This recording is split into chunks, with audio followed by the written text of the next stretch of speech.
David Cameron is being urged to make a positive case for Europe if he wants to successfully renegotiate the UK's terms of membership with fellow EU leaders.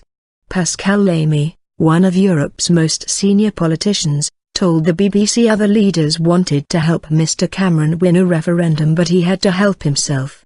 The PM has pledged to renegotiate a better deal for the UK and hold an in-out referendum by the end of 2017. Meanwhile, the Labour Party has dropped its opposition to an in-out referendum. Acting leader Harriet Harman said her party had reflected on the conversations we had on doorsteps during the election campaign and changed its position. Mr Lamy was Director General of the World Trade Organization for 13 years. In an interview to be broadcast on BBC Radio 4's The World this weekend later, Mr Lamy, who now heads up the think tank Not for Europe, said he did not agree with the view that the Brits have always been a pain in the ass so they can leave and it would be fine. He said the Prime Minister started with some credit because of his election victory.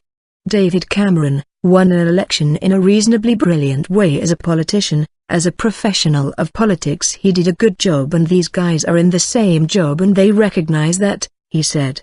There are issues of substance, but the psychology of that matters very much. He warned there would be some red lines, such as free movement of people, but there was a margin of maneuver over this and exempting the UK from ever closer union.